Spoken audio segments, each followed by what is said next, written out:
Let's do a little exercise, you and I, right?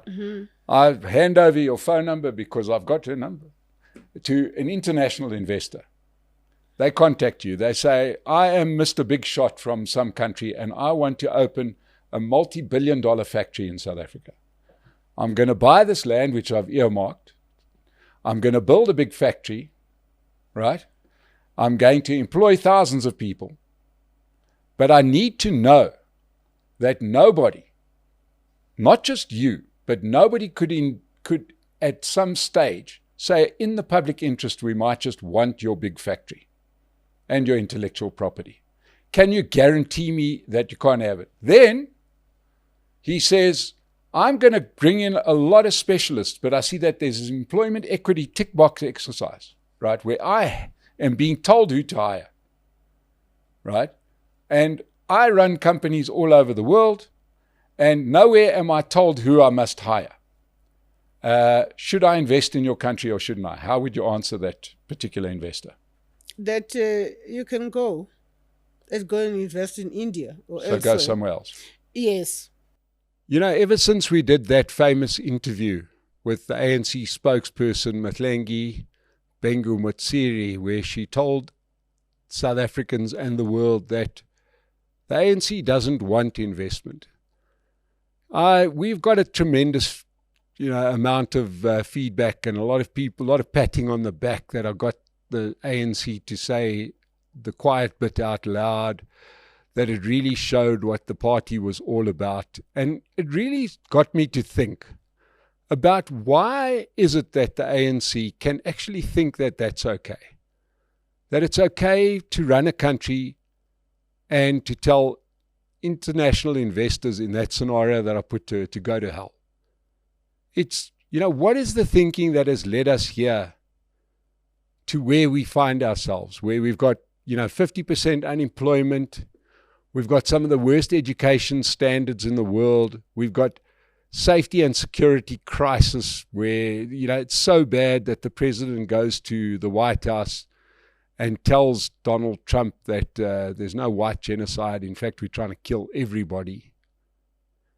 That we've got a foreign affairs mess where it seems like, we on the one hand, we want to take one country that's being aggressive to the International Court of Justice, but on the other hand, supporting another country that invades their neighbor. How did the ANC, the Party of Liberation, go down this route? So let's have a quick look at why it is that the ANC, the all-powerful, all-conquering ANC, now languishes with only 40% of the national vote. What got them here from such a powerful position? So let's start in the beginning.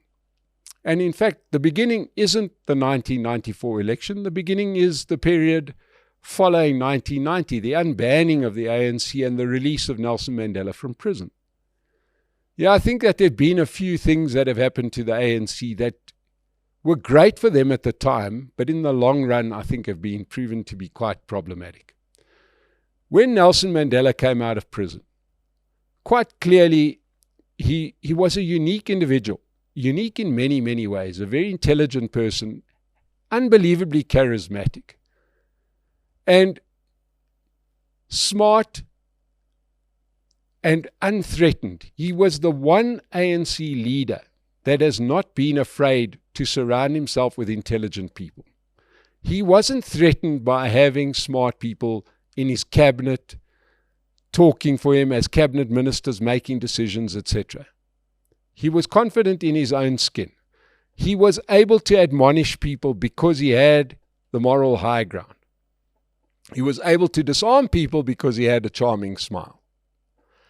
In many ways, the dead opposite to Nelson Mandela was Thabo Mbeki. And Thabo Mbeki, when he became president, although he was efficient, hated having smart people around him.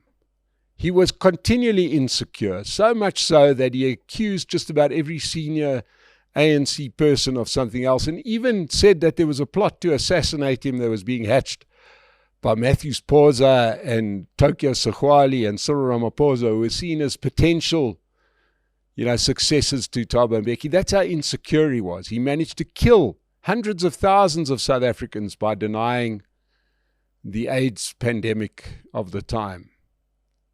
This was the beginning of the erosion of the ANC fibre, their all-powerful support. But let's give him the credit that is due. The one thing that he did get right was around the economy. And he introduced what many people complain about, is called the gear policies.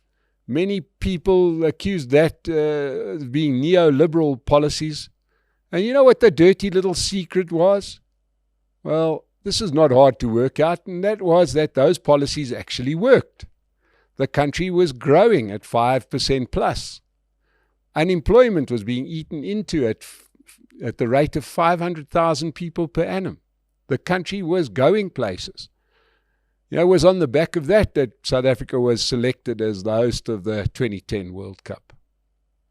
But yeah, you have an insecure guy as president, even though he's doing really well and he presides over the biggest victory of the ANC ever in the 2004 election, where they managed to get close to 70% of the vote.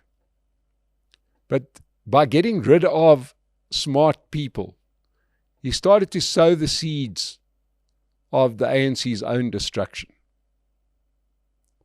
Along came his successor, Jacob Zuma. Now, it's easy to pin everything on Jacob Zuma, but I think we should get a little deeper than that.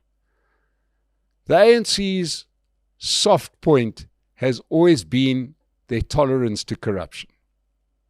My opinion on that is that any struggle for liberation, any war, allows for really dirty tricks. You bend the rules. Anything that you're doing that achieves liberation is fair game. So the ANC, while it was in struggle mode, was not a party that was abiding by laws. They viewed the laws, understandably, as being unjust, therefore not really applying to them. And besides, they wanted to bring down the system anyway. So that kind of lack of respect for the rule of law is kind of baked in from the start. We saw it as far back as, the Nelson Mandela days, when he didn't fire Nkosazana Dlamini Zuma when she was the first person to commit what was clearly corruption, where she did the Sarafina 2 financing with her friend Mongeni Ngema. And then Thabo Mbeki looked the other way around the arms deal, and we were off to the races. And nobody benefited the most than Jacob Zuma, benefited more than Jacob Zuma when he became president, where those years just became a looting festival. All this was happening while the ANC clearly believed that they would forever get majorities regardless of the way they behaved. And they didn't even see a fall in the 2014 election from 69.5% down to 64% as a problem. They then didn't see a further decline in the 2019 election as a problem.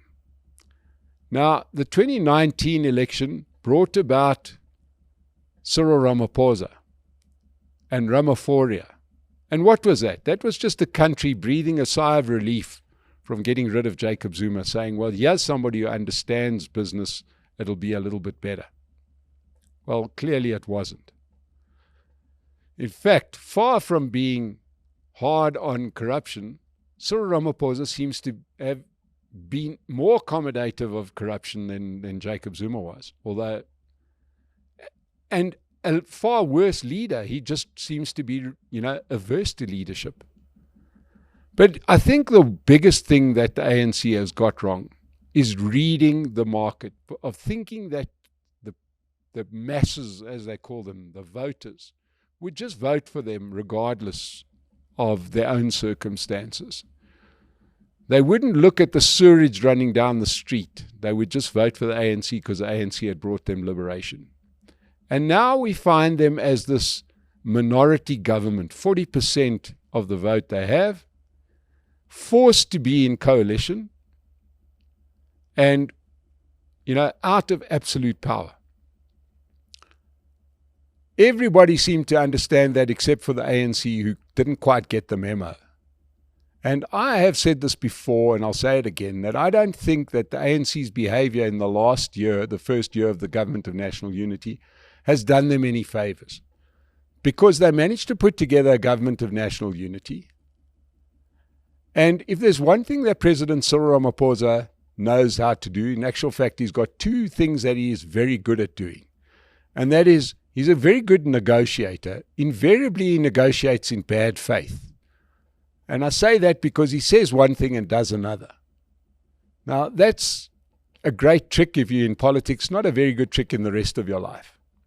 But he's a effective negotiator. He did that back in the Cadessa days, where he made all kinds of promises and then did quite the opposite. Understanding that once certain things have happened, once you've had that election, that whole deal goes out of the window.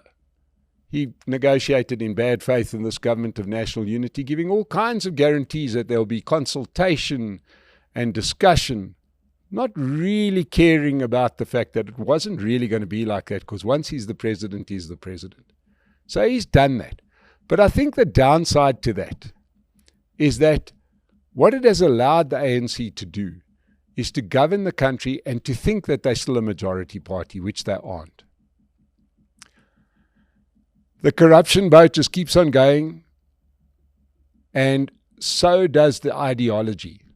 So if you're sitting in Luthuli House, especially the higher up you go, the further removed you are from what people are really thinking down the ground. It doesn't help that the ANC sees their mortal enemy as being the diminishing white minority. That's not what they're fighting. That shouldn't be the fight that they should be having. The fight that they should be having is to make South Africa a successful country.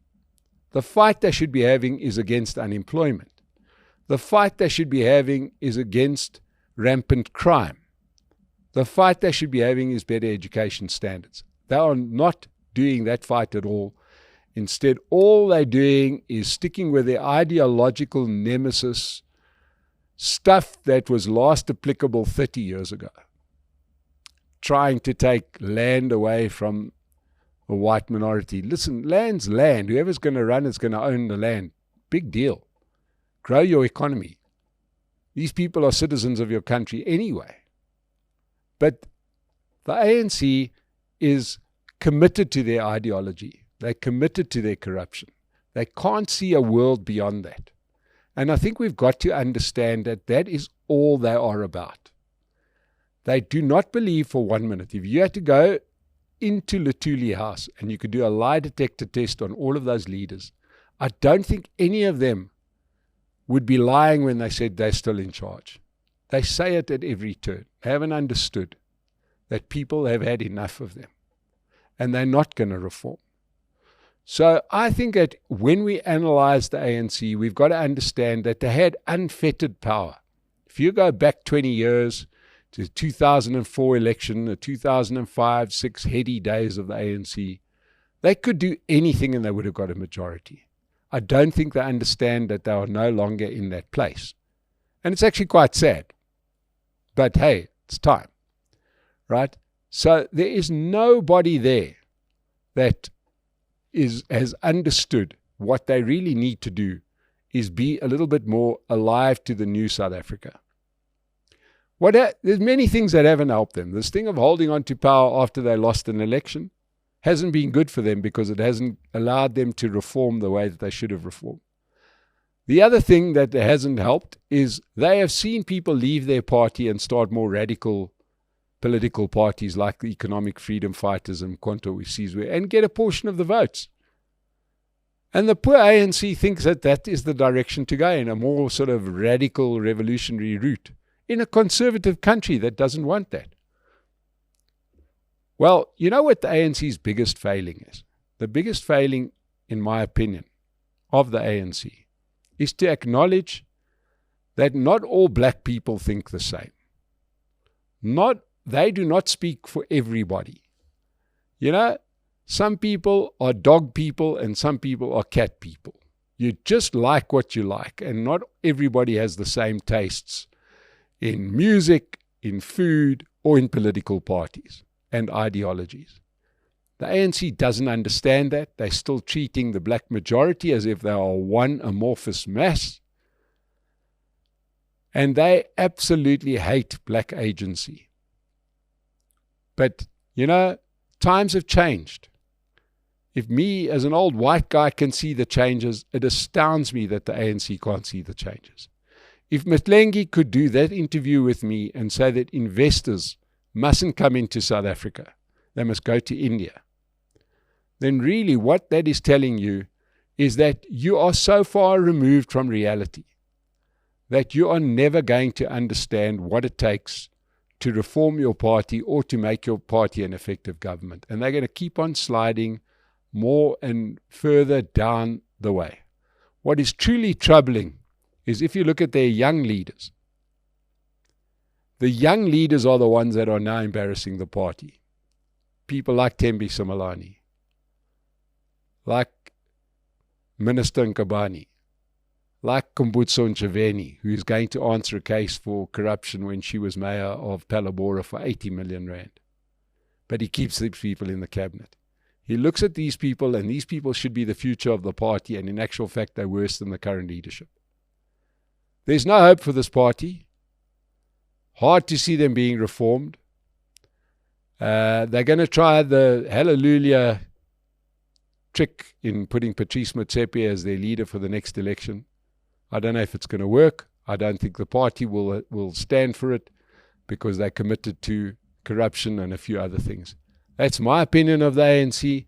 Tell me what you think in the comments below. Thank you so much for joining us here on, in my opinion, on the state of the nation.